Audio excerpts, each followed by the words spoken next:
From the lunch ladies who fed us like we were training for marathons, and let's be real, some of us even asked our friends if we could have their lunch, to the custodians who made our school feel like home rather than just a building crowded with messy teenagers. To every staff member who gave us a warm good morning when we looked like we hadn't slept in 3 days, thank you. You made the tiny, small halls of early college feel like a big family. To our teachers, thank you for expanding our minds and assigning a mountain of work, which we definitely didn't complain about. But beyond the academics, thank you for being mentors, companions, and sometimes even therapists who listen to our nonsense and our 3 a.m. epiphanies, which admittedly happened at 10 a.m., but still felt life-changing. You didn't just teach us subjects, you taught us how to believe in ourselves. A special thank you to Mr. Gibran. Please stand, Mr. Gibran.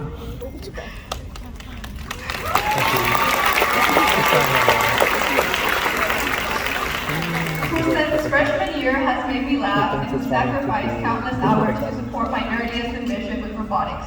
Seriously, I owe you overtime pay and maybe a few apology letters for all the screws I misplaced. And to Ms. Reese, please stand as well.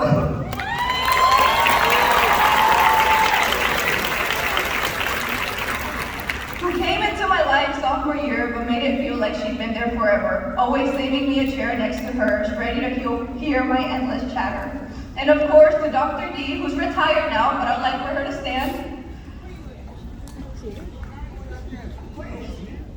Well, she's in our hearts. But who left behind a legacy of community and opportunity in STEM we're lucky to have learned from you. To my beautiful friends who held my hand, Angie, Chris, James, Solomon, Rogelio, so many, Miriam and Abigail who were always there, I owe you both a thank you and an apology. I'm sorry for every day I traded you guys for my studies, but I hope that you know that I love you just as much. The love I have for you is much larger than the satisfaction I get from standing here. So thank you for staying by my side, even when I physically failed to be next to yours. When I was told to write this speech, I panicked. I kept asking myself, what boring lesson could I possibly tell 103 teenagers and make them stay awake? But as I reflected, I realized something important. The best part of my high school journey wasn't the awards or achievements, it was all of you guys. It may not seem like it, but I generally love the fact that I know each of you by name. Even if we never had a full conversation, I noticed you. I saw you rushing to work, leading clubs, or simply smiling as you laughed with friends. You inspired me. Every time you faced obstacles with grace, or even when you didn't, and just pushed through anyways, I thought I want to be like that. And so before we all run out of this building, I'd like us to take a stroll down memory lane. Remember Summer Bridge, back when we weren't quite high schoolers, but we were already pretending to be college students? I still remember those awkward smiles on the first day, most of us wondering if we walked into the wrong building. Yet somehow, those 2 weeks passed quickly, and so did the deadline for the summer reading project, which, let's be honest, many of us forgot.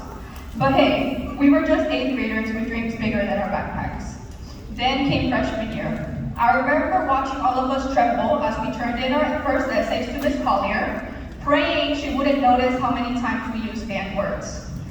Or how we feared Mr. Becker's free response test and Dr. D's grueling expectations. And PE? Oh, how we dreaded getting our watches graded, especially the ones who swore their watch didn't report their time. Sophomore year hit like a blur. We weren't wide-eyed freshmen anymore, but we weren't quite important enough to be upperclassmen either. Most of us focused more on escaping Mr. Ganem's Avid class than actually attending, all while trying to hide the fact that we forgot our IDs from Miss Looney. And then came the glorious agony of Dr. Chen's packets. I love them. I did, but I mean I'm a nerd standing on stage. And with that, junior year snuck up on us. I remember watching all the incredible projects you guys made in Mr. Wynn's class, and the look on your faces as you walked out of his weekly quizzes.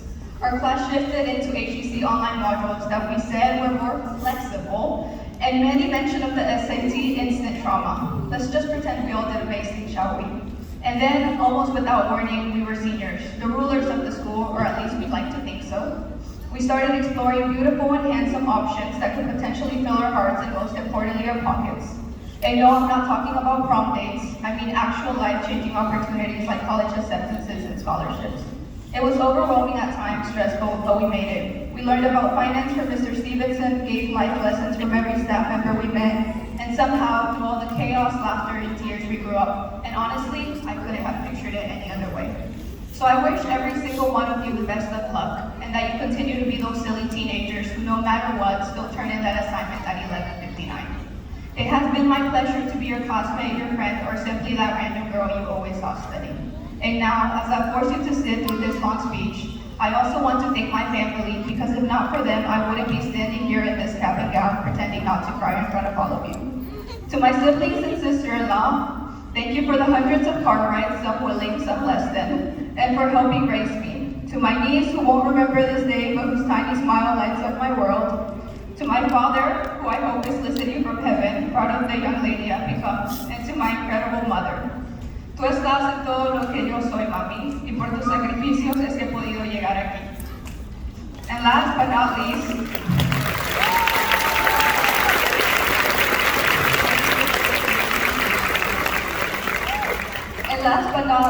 I'd like to thank my favorite family member, me, because girl, I did that.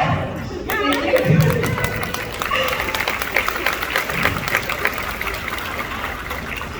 Thank you, class of 2025. It was an honor to be your valedictorian.